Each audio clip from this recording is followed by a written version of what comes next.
Oregon just became the first state to decriminalize the personal use of all drugs. It's called Measure 110.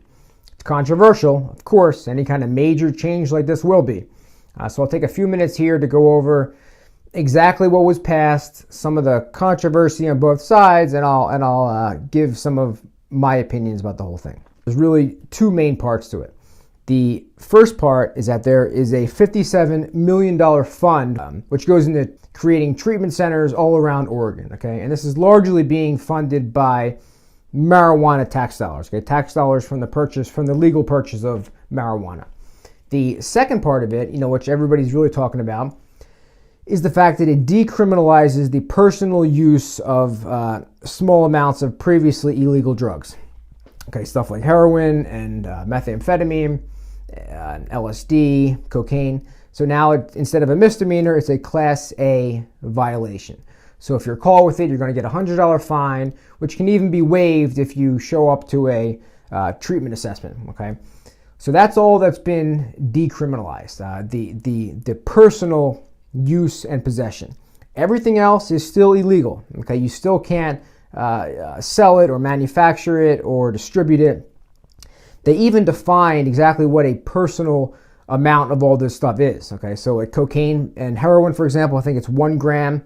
For oxycodone tablets, they say 40 tablets or less is considered personal use. So, which is going to be interesting because I would think that most people that are buying heroin are probably buying it in larger quantities than 1 gram. But, we'll see how all that stuff kind of works itself out. What it's hoping to do is just get rid of all these convictions for possession, okay? I read that the estimates are that about 4,000, there are 4,000, convictions for personal use in Oregon per year. It's going to drop that to less than 300. All right, so that's tens of millions of dollars that were going into court fees and fines and lawyers and probation officers. All that stuff all that money is now going to go somewhere else, okay? So the way that I look at it, and this is why I am optimistic and pretty excited about this measure, is that eventually this is kind of ushering in a whole new way of addressing addiction, stuff like, stuff that a lot of people like me have been talking about for a while, okay? Some of the supporters say this is finally giving funding to a previously notoriously horribly underfunded system. That's turning it from a criminal issue into a public health issue. And to that extent, I'm on board. God only knows we've stigmatized and penalized and just really terrorized the addiction community, people that are suffering with drug addictions. So I believe that something like this is going to be a step in the right direction, and we'll see what happens. We haven't seen this approach tried in the U.S. They've tried it in other countries. Portugal has been doing this for about 20 years, I believe. And it's been successful over there. Treatment engagement rates have skyrocketed. A lot of people have the opportunity, at least, to get help if they want, whether they take advantage of it or not. Of course, that is still up to them, but at least they don't just get thrown into jail, with a criminal record and then all the trouble that goes along with that. Because that's one of the big problems in Oregon, especially. I think Oregon is either the worst or the second worst in terms of treatment, accessibility. But like any change, of course, everybody is not happy about this. We wouldn't expect, that they would be. It's a topic that involves addiction, and I say it a lot. Anytime you're going to get a chronic condition with a high prevalence rate and horrible success rates like we have, with addiction, there's going to be controversy. And look, challenging the status quo is always going to be scary. There will be plenty of people on the other side who are unsure, and that's just how it is right now, But even those opposed have to admit that what we're doing now isn't working, okay? Since the war on drugs started, drug use, just over the past bunch of decades, drug use has not improved. It hasn't, if it's changed for the worse, okay? So how much this one particular piece of legislation is going to change things, we don't know.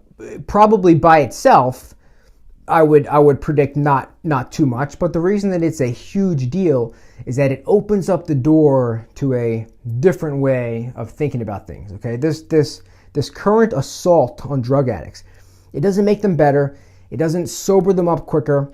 That doesn't make you at home safer. All that stuff is a myth. It's really been debunked, all of it. Stressing people endlessly and mercilessly, it can't possibly promote their wellness. It can't possibly speed up their sobriety or abstinence, if that's even something that they're ultimately interested in. Once we can see that, I think then it'll become a little bit easier to envision something like this. Practices that don't rely on moralizing, that are actually humane in practice. It's a crazy idea, I know, and decriminalization is not legalization. I've said that several times. Legalization would like legalize the manufacturing and distributing of the drugs. I'm actually not a huge fan of legalization in general. I think that it brings about some other kind of challenges. We're seeing that with marijuana right now. But that'll be a topic for another video. Decriminalization only refers to removing it from the penal code. Okay, so what are people on the other side saying? Well, one of the fears is that easier access to drugs is going to fuel addiction rates. Okay, that's one that you'll hear. And there's no place, though, anywhere that there's any evidence that would suggest that this is true. Okay, there's nobody that I know, nobody that I've ever met who doesn't do drugs only because they're illegal. I actually had this theory that the illegality of it sort of makes it more appealing in some ways, at least, to people who are in some regards rebelling against a society that they feel like has let them down. And if that's true, then I believe that decriminalizing it will actually make drug use less attractive, to this group, especially just some newer users maybe who aren't quite addicted yet. It might de-incentivize them to use it. Who knows? But making a drug illegal is not going to do it. During Prohibition, for example, alcohol use didn't decline. I think if anything, it actually went up a little bit. It was just that the manufacturing of it was taken over by somebody else. I guess it was taken over by the mob. Okay, which just ends up making things worse and opens up a whole new can of worms. So we do have that as an example.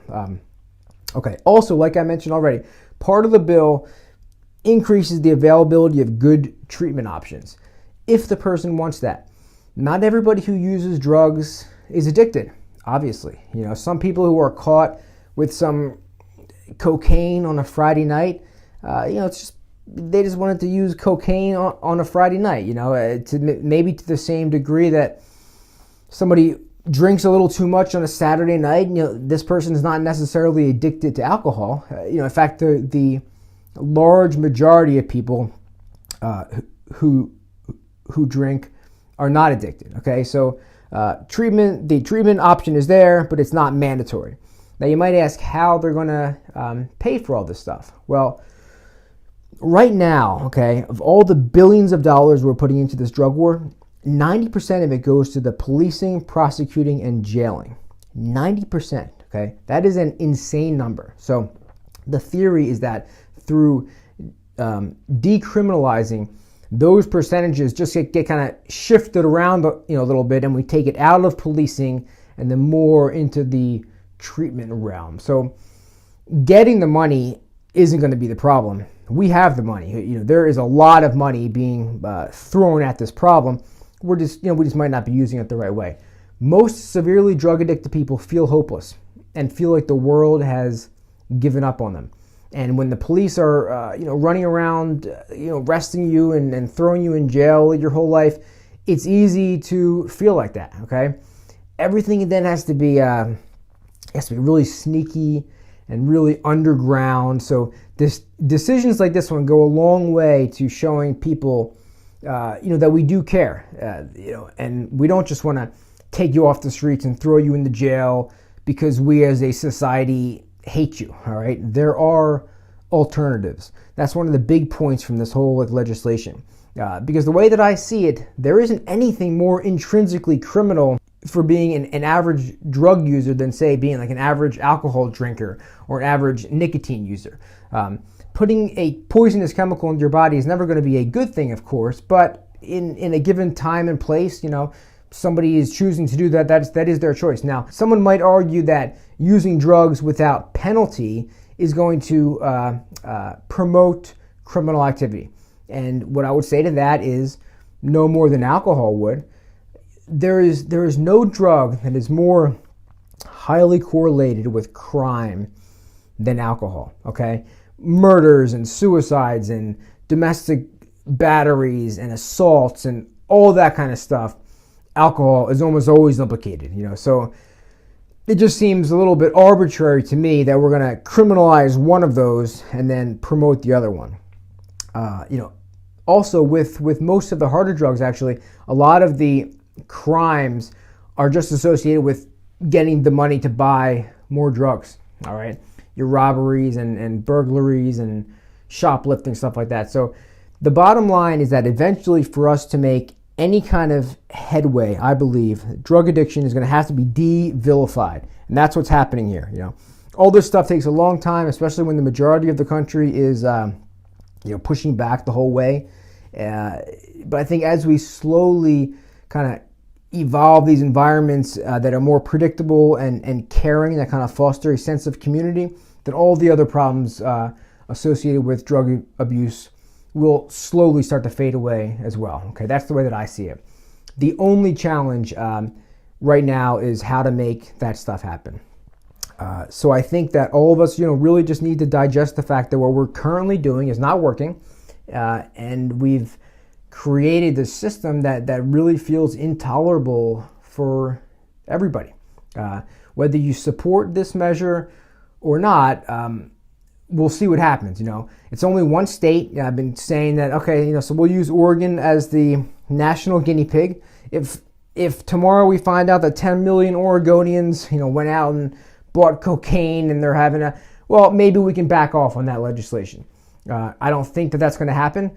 I think that an attempt like this will at least point us in the right direction.